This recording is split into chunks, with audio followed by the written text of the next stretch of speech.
Thank you for the opportunity to tell you a little bit about the Bioinformatics Grand Challenge that I organized in collaboration with Sharona Viren at UC Davis for the RNA 2021 online meeting. As we were organizing the challenge, we had three very broad goals. First, to engage the RNA computational biology community to improve and assess computational methods used in RNA research. Second, to promote collaboration between experimental and computational RNA communities and include participants from diverse research backgrounds. And finally, to draw attention to growing sequence databases in order to enable more comprehensive analysis of existing large data sets. In particular, these two data sets published in the last year both represent large data sets with a lot of untapped potential for more comprehensive understanding of RNA protein binding interactions. For the challenge itself, our participants were tasked to first select a protein and use publicly accessible data to identify signatures associated with binding of that particular protein. Then use those signatures to detect and rank putative new binding sites for their protein of interest, compare their findings with CLIP-detected sites for the protein, and finally rank the predicted sites that are not detected by CLIP and submit the top 5 predicted sites.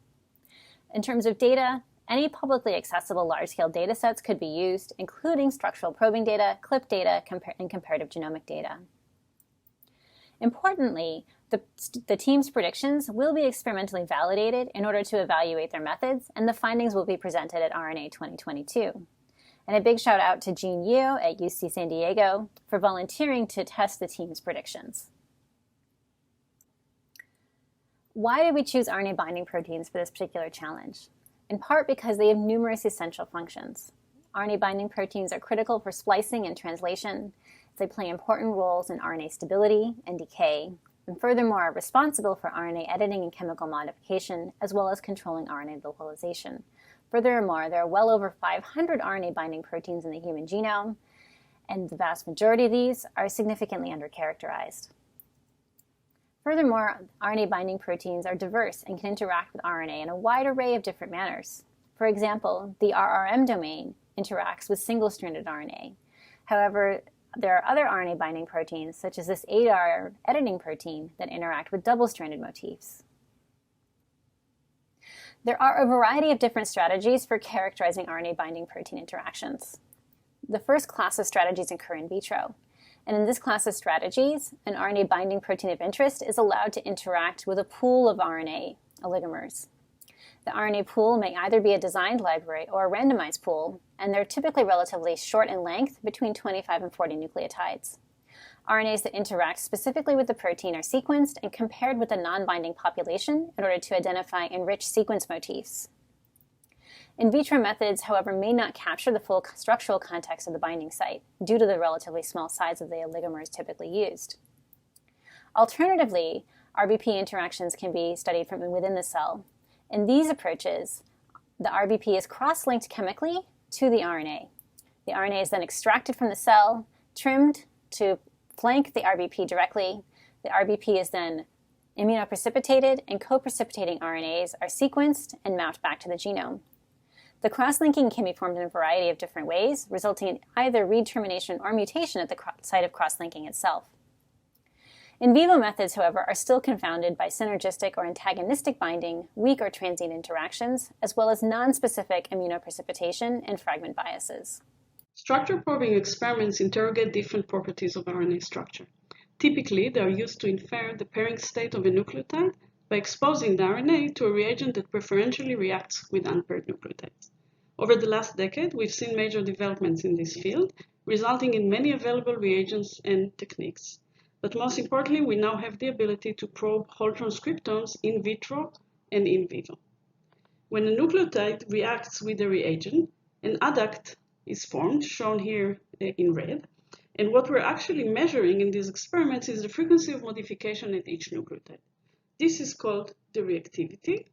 These are reactivities shown here, where low reactivities typically indicate a paired nucleotide and high reactivities typically indicate an unpaired nucleotide.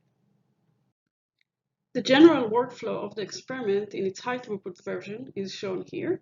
We start by exposing the RNA to the structure-sensitive reagent.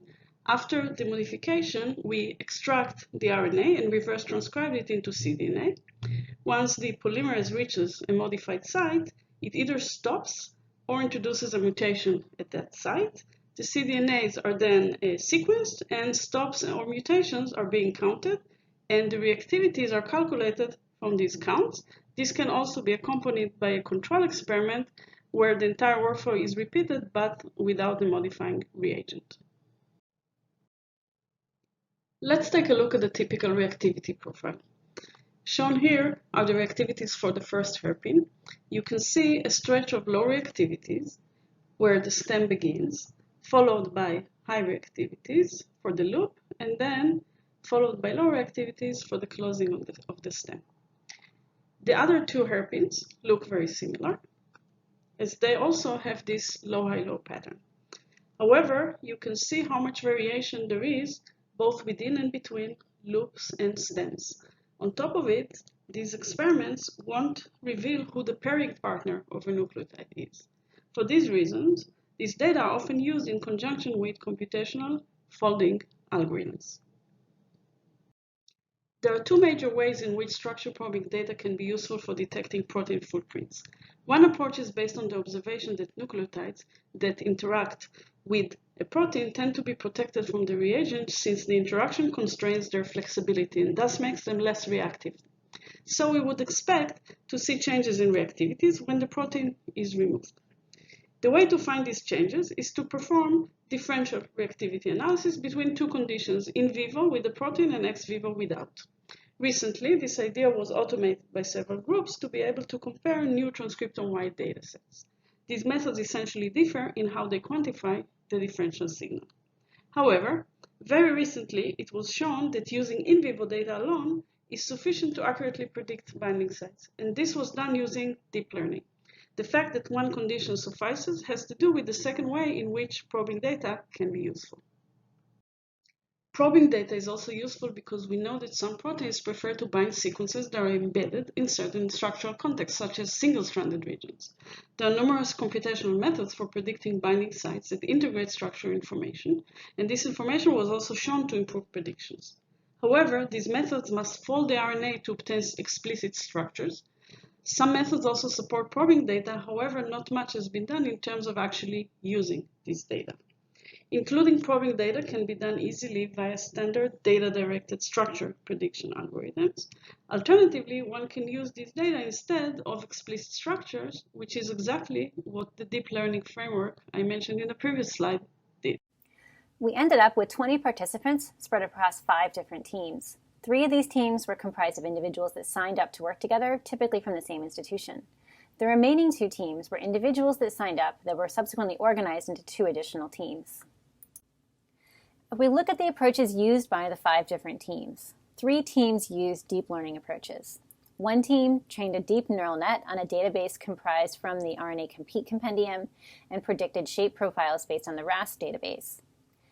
The second team trained an artificial neural net using discretized binary in-cell shape and eClip data. And then finally, a third team trained a deep neural net on IC shape and eClip data.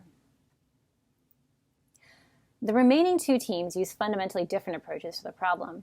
One team defined a binding site shape profile based on either existing F-shape and eClip data, or predicted the F-shape profile based on hydrogen bonding patterns derived from analysis of a 3-dimensional structure.